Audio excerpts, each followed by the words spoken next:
नमस्कार स्टूडेंट्स, आज हम गॉस केंद्रीय अंतर सूत्र इसका अध्ययन करेंगे।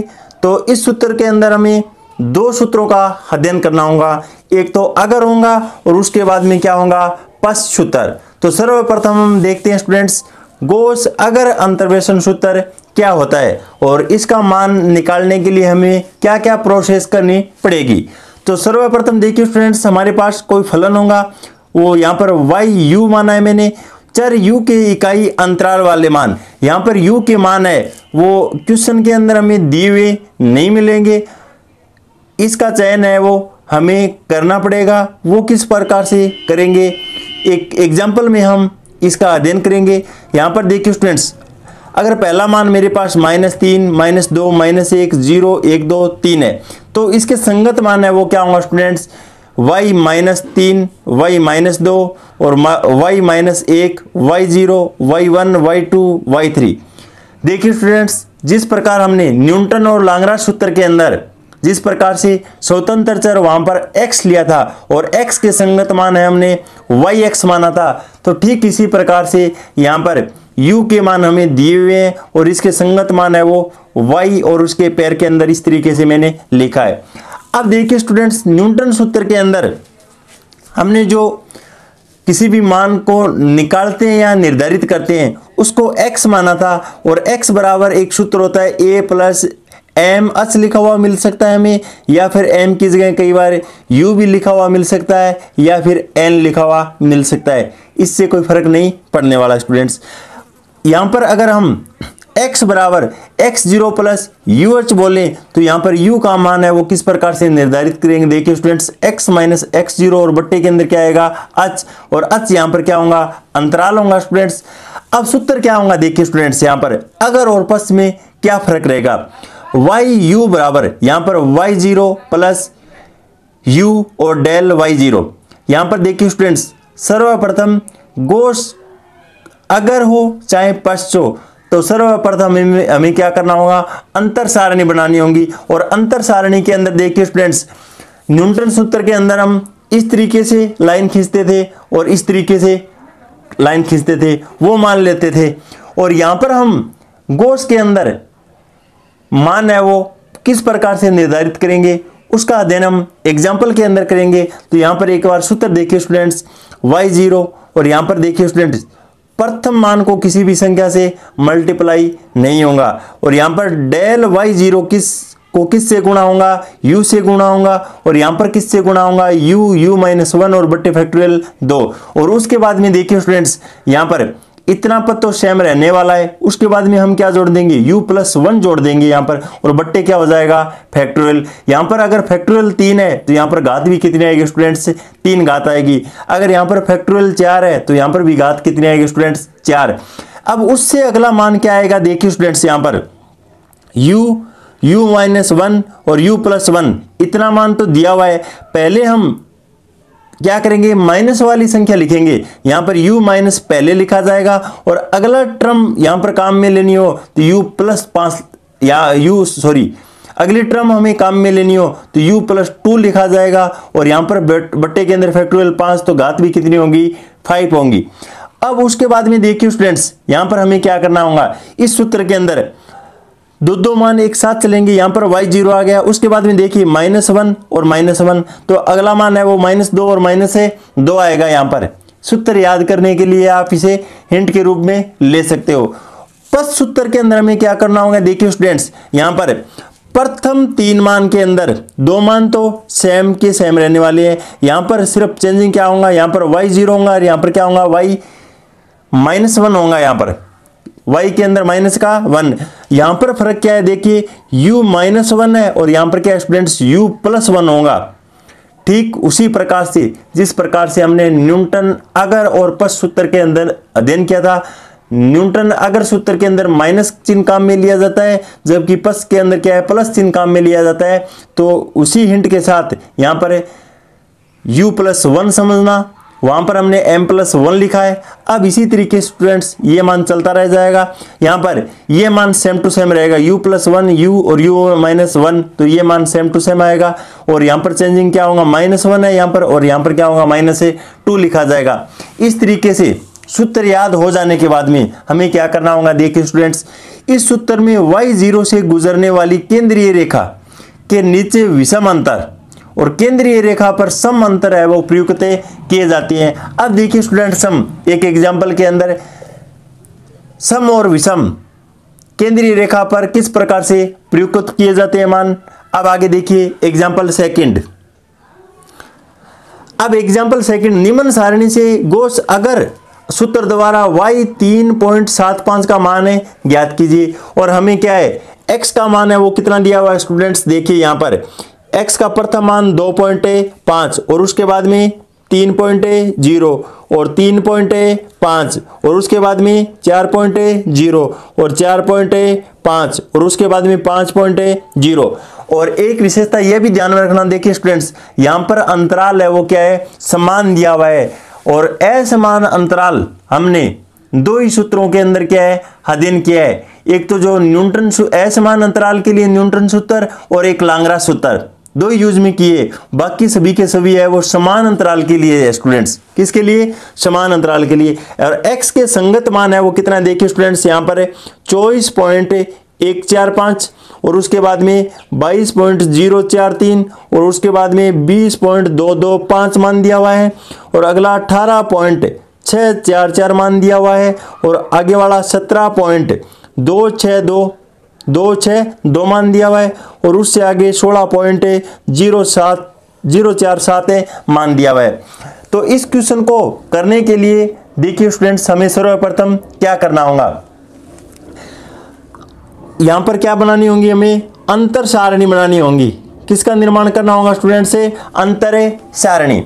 और अंतर सारणी बनाने के लिए देखिए स्टूडेंट्स, यहां पर मैंने क्या है, सर्वप्रथम किसका मान ज्ञात करना होगा, u का मान ज्ञात करना होगा। किसका मान ज्ञात करना होगा, u। और u का मान ज्ञात करने के लिए सर्वप्रथम हमें मूल बिंदु का चयन करना होगा। किसका, मूल बिंदु का। तो मूल बिंदु को चूज करने के लिए देखिए स्टूडेंट्स, यहां पर 1 2 3 4 5 और 6 मान दिए हुए हैं हमें। कितने मान, 6। और 6 के अंदर अगर हम 2 का भाग लगाएं स्टूडेंट्स तो उसका मान 3 आता है। कितना आता है, 3। तो यहां पर अगर सूत्र के अंदर में तीसरा मान है वो क्या कर लेता हूं, चूज कर लेता हूं। कौन सा मान, तीसरा मान। तो मेरा मूल मान है वो स्टूडेंट्स कितना होगा, 3.5 और 3.5 के सीध के अंदर में डैश डैश लाइन खींच देता हूं, जो कि क्या है, हमारी मूल रेखा होंगी। केंद्रीय मान है उसकी क्या होंगी, मूल रेखा। और y के मान निर्धारण करने के लिए यहां पर मूल बिंदु होने के कारण 3.5, u का पहला मान मेरा कितना आएगा, 0 ले लूंगा मैं। कितना लेना है मुझे, 0। उसके बाद में देखिए स्टूडेंट्स, आगे -1 और यहाँ पर -2 और आगे ऊपर मान और होते तो -3, इस तरीके से चलता। नीचे मान चलेंगे वो 1 2 और क्या होगा, 3। इस तरीके से देखिए स्टूडेंट्स, हमारे u के मान निर्धारित हो जाने के बाद में हमें क्या करना होगा, यहाँ परyu या फिर क्या बोल सकते हैं हम, yx के मान दिए हुए हैं। यहाँ पर हमें क्या करना होगा स्टूडेंट्स, yu लिखना होगा। यहाँ पर u के मान लिए मैंने, तो यहाँ पर भी क्या लिखूंगा, yu लिखूंगा। उसके बाद में प्रथम अग्रांतर का मान निकालेंगे और del yu का मान निकालेंगे। और del yu का मान निकालने के लिए इस मान में से इस मान को हम घटा देंगे। तो यहाँ पर हमारा मान वो कितना आएगा स्टूडेंट्स, माइनस के अंदर 2.102 आएगा मान। अगला मान निकालेंगे तो उसके बाद में हमारा मान इस मान में से इस मान को घटा देंगे। तो यहाँ पर माइनस के अंदर 1.818 निकल कर आएगा हमारा मान। अग्रांतर सारणी बनानी पिछली वीडियोज के अंदर हमने सीखी है। अब उसके बाद में मान हमारा कितना आएगा, 1.581 आएगा निकल के माइनस के अंदर। और उसके बाद में अगला मान -1.382 निकलेगा और अगला मान -1.215 निकलेगा। अब इसी प्रकार आप del स्क्वायर yu का मान निकाल लेना और उसका मान है वो क्या आएगा स्टूडेंट्स, यहाँ पर 0.284 आएगा। और यहाँ पर क्या आएगा 0.237 मान निकल कर आएगा। और अगला मान है वो क्या आएगा स्टूडेंट्स 0.199 आएगा और उससे अगला 0.167 मान निकल कर आएगा। अब इसी प्रकार से डेल की पावर 3 YU का मान हम निकालें तो यहाँ पर देखिए स्टूडेंट्स हमारा कितना मान निकल कर आएगा -0.047 आएगा और उसके बाद गेम -0.038 आएगा और अगला मान -0.032 आएगा। इस तरीके से ये मान है, इस मान में से इस मान को अगर घटाएंगे तो यहाँ पर ये मान प्राप्त हो जाएगा। इसी प्रकार डेल की पावर 4 YU का मान देखिए स्टूडेंट्स कितना निकल कर आएगा। यहाँ पर हमारा पहला मान क्या आएगा 0.009 आएगा और उससे अगला मान 0.006 और डेल की पावर 5 और YU और इसका मान अगर हम निकालें स्टूडेंट्स यहाँ पर अगला मान हमारा कितना आएगा -0.003 आएगा। यहाँ पर देखिए स्टूडेंट्स क्रम का महत्वपूर्ण ध्यान रखना होगा, यहाँ पर पीछे मत लिख देना। अब देखिए स्टूडेंट्स अंतर सारणी बन जाने के बाद में यहाँ पर हम U का मान निर्धारण करेंगे। U का मान निर्धारण करने के लिए देखिए स्टूडेंट्स हमें क्या करना होगा, यहाँ पर H का मान है वो कितना दिया हुआ है हमें, यहाँ पर H का मान निर्धारित करने के लिए हम 3.0 में से 2.5 को घटाएंगे तो यहाँ पर 0.5 मान शेष रहेगा हमारा, कितना 0.5। अब हमें क्या है स्टूडेंट्स 3.75 पर मान क्या है ज्ञात करना है। तो यहाँ पर U बराबर हमने एक सूत्र पढ़ा है x माइनस x0 और बट्टे h। यहाँ पर x का मान कितना है स्टूडेंट्स 3.75 है और यहाँ पर 3.75 माइनस का चिन्ह और x0 की वैल्यू क्या होंगी, यहाँ से देखिए स्टूडेंट्स मूल बिंदु हमने किसको माना है 3.5 को, ये हमारी क्या है x0 मान है हमारा x0। तो यहाँ पर 3.5 को घटाकर और 0.5 का क्या लगा देंगे भाग लगा देंगे तो यहाँ पर U का मान है वो 0.5 ही निकल कर आएगा हमारा, कितना आएगा 0.5। अब देखिए स्टूडेंट्स हमने सूत्र लिखा है यहाँ पर अभी गोस अगर सूत्र और उसके अंदर हम क्या लिख देंगे मान लिख देंगे और मान लिखने के बाद में देखिए स्टूडेंट्स हमारा आंसर कितना आएगा। सूत्र पहले ही लिख दिया मैंने यहाँ पर। अब देखिए स्टूडेंट्स अगर दोबारा सूत्र देखें तो YU बराबर Y0 plus U del Y0 और प्लस U माइनस 1 और बट्टे factorial 2 del square Y minus 1 आ जाएगा। प्लस का चिन्ह U प्लस 1 और U माइनस 1 और बट्टे के अंदर फैक्टोरियल 3 और डेल की पावर 3 और Y माइनस 1। इसी तरीके से स्टूडेंट्स मान चलता रहेगा। यहाँ पर ये हमारी क्या है स्टूडेंट्स, यहाँ पर केंद्रीय रेखा है और केंद्रीय रेखा के अंदर एक विशेष बात हमने क्या पढ़ी है, यहाँ पर केंद्रीय रेखा के नीचे जो भी मान आएंगे वो विषम अंतर और केंद्रीय रेखा पर जो मान होंगे वो क्या होगा सम अंतर कहलाएंगे। कौन से अंतर कहलाएंगे, सम अंतर। तो यहाँ पर देखिए स्टूडेंट्स y और यहाँ पर हमें क्या है U का मान निकालना है।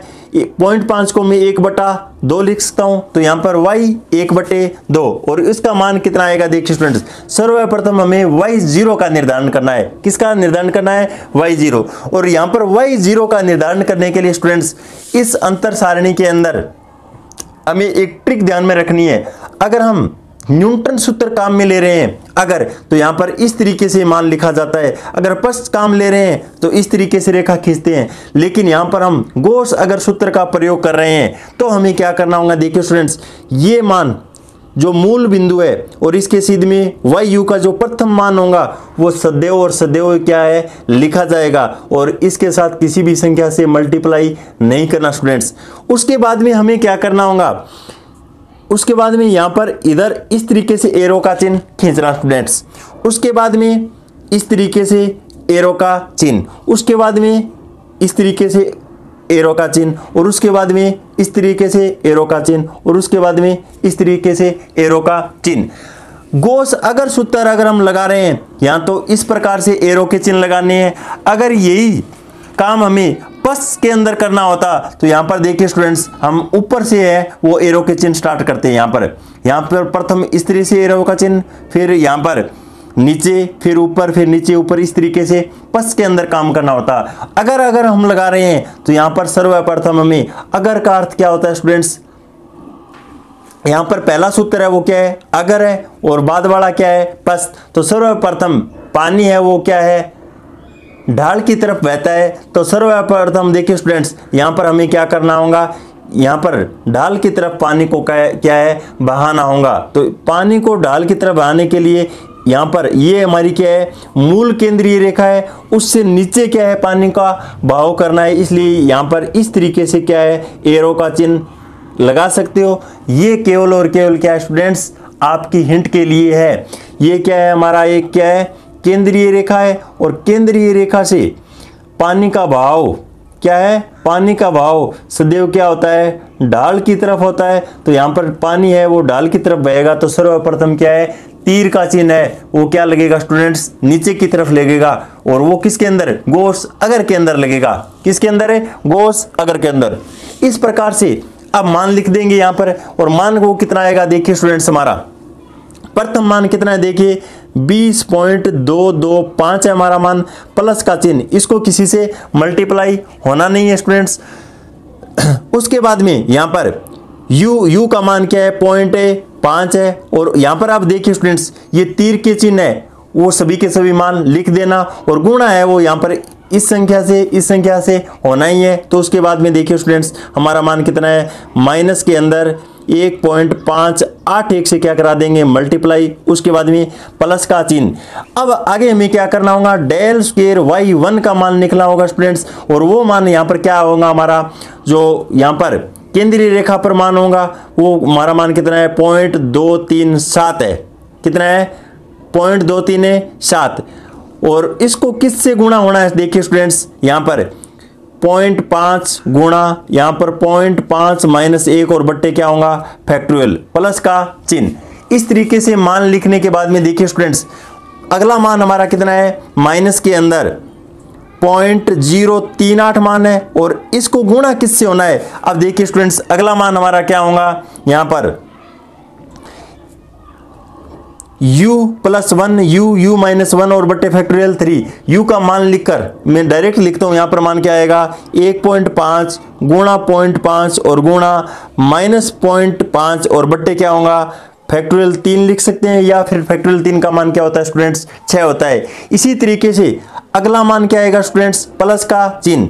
अगला मान हमारा क्या आएगा, 0.009 और उसको क्या कर देंगे हम, 1.5 गुणा 0.5 और -0.5, और यहाँ पर माइनस के अंदर 1.5 और बट्टे क्या होगा स्टूडेंट्स, फैक्टोरियल 4। इसी तरीके से आप अगला मान है वो क्या करेंगे, प्लस का चिन्ह। यहाँ पर देखिए स्टूडेंट्स क्या होगा, 2.5 गुणा 1.5 और गुणा 0.5 और माइनस के अंदर 0.5 और माइनस के अंदर 1.5 और मैन बट्टे के अंदर फैक्टोरियल 5, और इसको किससे गुणा होना है, देखिए स्टूडेंट्स यहाँ पर 0.009 तक मान आ गया। उससे अगला मान क्या है, माइनस के अंदर 0.003, इससे क्या है, मल्टीप्लाई करवाना है हमें। इसको अगर आप देखिए स्टूडेंट्स सरलीकरण करोगे तो y1/2 का मान है वो कितना आएगा, हमारा 19.40 आएगा, जो कि क्या होगा, लगभग मान होगा हमारा 19.40। अब देखिए स्टूडेंट्स हमारा आंसर है वो ठीक है या नहीं, इसको चेक करने के लिए देखिए हमें क्या करना होगा।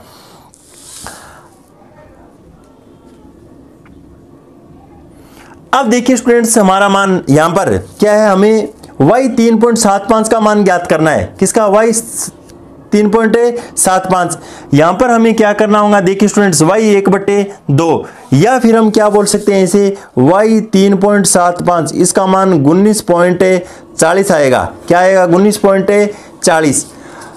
अब यहां पर y 3.75 वो मान किस अंतराल के बीच में होगा, देखिए स्टूडेंट्स यहां पर 3 और 4 के मध्य मान आएगा हमारा मान, 3 और 4 के, तो यहां पर 3.5 और 4 इसके बीच में हमारा आंसर आना चाहिए। यहां पर हमारा आंसर देखिए स्टूडेंट्स 18 और 20 के मध्य हमारा आंसर होना चाहिए। तो हमारा आंसर कितना है, 19 पॉइंट समथिंग है। क्या है, 19 पॉइंट समथिंग, जो कि हमारा क्या है, परफेक्ट आंसर है। देखिए स्टूडेंट्स अब हम देखिए स्टूडेंट्स सम और विषम वाला क्या चक्कर है। अब सम और विषम को आप झंझट में मत लेना स्टूडेंट्स। यहां पर क्या है, अगर सूत्र अगर लग रहा है तो जो केंद्रीय रेखा खींची है हमने वो क्या है, यहां पर अगर के अंदर पानी का ढलाव है वो नीचे की ओर कर देना, फिर ऊपर फिर नीचे फिर ऊपर फिर नीचे, इस तरीके से चलता रहेगा। अगर यहां पर पश सूत्र लगता तो यहां पर पहले क्या है, ऊपर एरो का चिन्ह आता, फिर नीचे फिर ऊपर नीचे, इस तरीके से चलता रहता। और डायरेक्ट हम है वो यहाँ पर मल्टीप्लाई करवाना होगा इस मान को, पहले मान को u से, दूसरे को u -1 बटे फैक्टोरियल 2, और अगले मान को u + 1 u -1 और बटे फैक्टोरियल 3। और अगला मान है वो यहाँ पर देखिए स्टूडेंट्स, ये मान तो रहते ही और u माइनस से 2 लिख लेते और बट्टा फैक्टोरियल 4 हो जाता, और उससे अगला मान u + 2 हो जाता और बट्टे फैक्टोरियल 5 हो जाता। तो इस प्रकार से यहाँ पर मान लिखने के बाद में, सरलीकरण करने के बाद में y 3.75 का मान 19.40, जो कि हमारा क्या है, परफेक्ट आंसर है। अगले वीडियोस के अंदर हम स्टूडेंट्स गॉस-पश सूत्र इसका एग्जाम्पल लेंगे और उसका हल करेंगे। तब तक के लिए धन्यवाद।